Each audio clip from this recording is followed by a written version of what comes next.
In this movie, we're going to finish up our great big 5 foot wide by 3 foot tall vector-based pirate flag here inside of Illustrator.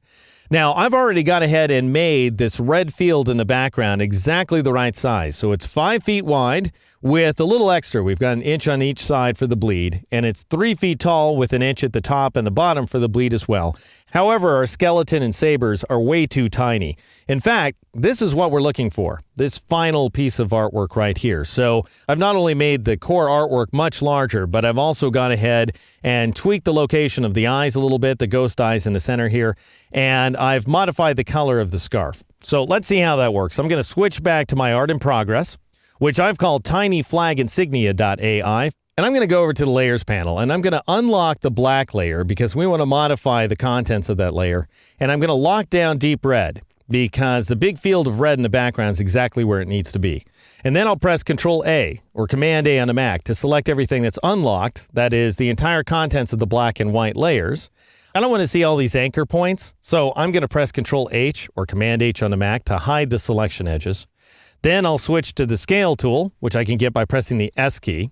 And there's my transformation origin right there in the pirate's eye. Now I want to move my cursor about 45 degrees away from that origin point. So I might start dragging at the base of this right-hand saber handle. And I'm going to drag down and to the right in order to increase the size of this artwork. Now, if I press the Shift key, I'll also constrain the proportions. But you know what? Just because we have so much width associated with this flag, I want to actually make him a little wider than I drew him, in proportion to his height, of course. So I'll just make sure, I'll press the Shift key here, and I can see that that would be the normal proportions right there. And so if I release the Shift key and drag out a little bit, that's going to be wider.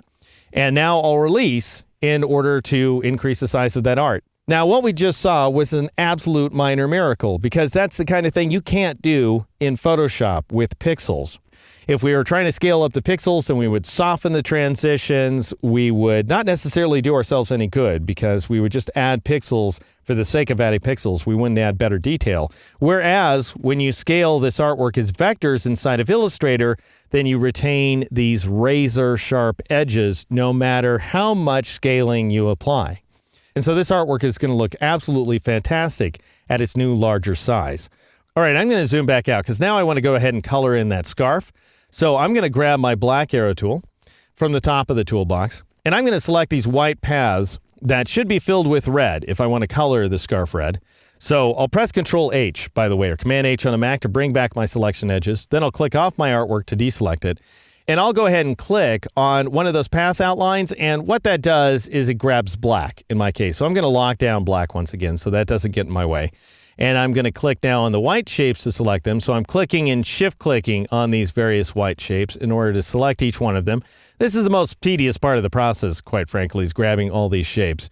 Because at a point, it's a little difficult to determine who should be part of the scarf and who shouldn't. But if you follow my lead here, you'll get everything that I regard to be part of the scarf. Because this part back here, for example, is a bit of the saber. This is a part of his jaw. This is part of the earring right there. This is part of his skull and so on. So some of these shapes I absolutely do not want. All right, so those are all the scarf shapes. And now what we want to do is create yet another new layer. Again, just to keep all the colors in different layers so that the printer can decide what he or she needs to get the job done. I'll press Control-Alt-L, Command-Option-L on the Mac to create a new layer. And I'll call this light red. And then I'll change the color back to that grass green that we were using earlier. And I'll click OK. I'll move this below white, actually.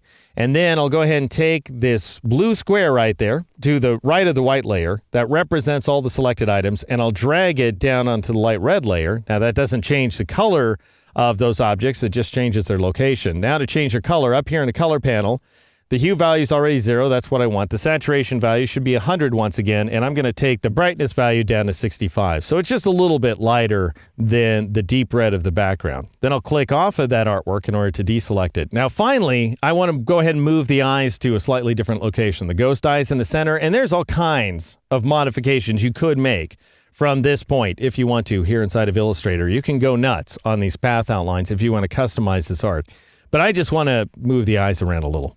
First of all, this red inside the eyes is actually part of the black layer because we've got a compound path here. We've got the big eye path filled with black with this area of red carved out of it. So I have to unlock the black layer to get to it. But then if I click on it with the black arrow tool, I select both the inside and the outside of the eye because they're all combined together into one compound path, as I say. So I'm going to click off the shapes in order to deselect them. And I'm going to grab my white arrow tool, the direct selection tool, which you can get by pressing the A key. And then I'll Alt-click or Option-click on that eye path in order to select it.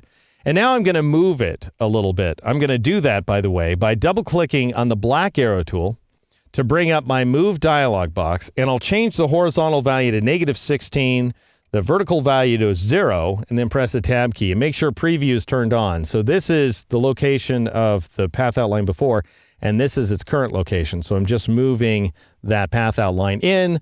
Of course, I could have just dragged it if I wanted to, or nudge it from the keyboard, but I wanted a very specific modification. So that's why I brought up the Move dialog box.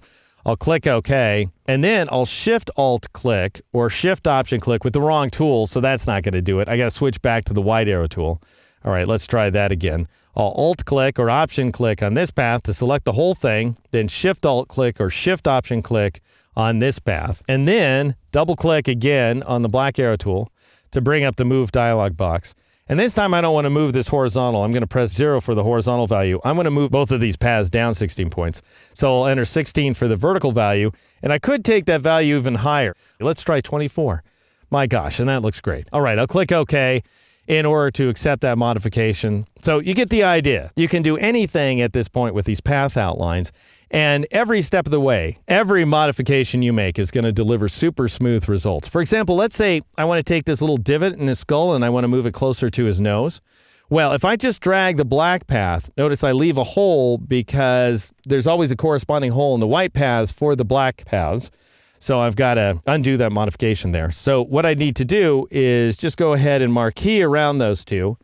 And in this case, I go ahead and select the entire path. I forget, of course, this is a compound path, so I'm going to grab them both. And by the way, that little marquee trick is only going to work if you press Control-K, Command-K on a Mac, and then you go here to Selection and Anchor Points Display, and you turn on Object Selection by Path Only. That's very important. Otherwise, you're going to drag that white path around. Anyway, I'll go ahead and cancel out of there because mine was already turned on. I'll grab the white arrow tool, click off the shapes, then I will Alt-drag or Option-drag around those two paths in order to select them both. That is, they're two coincident paths, one right on top of the other. Then I'll just go ahead and drag it over like so. So, again, no end to the modifications you can make, the finessing that you can apply to this flag. Everything, no matter what, is going to come out super smooth, as impeccably smooth as it ever was in the first place.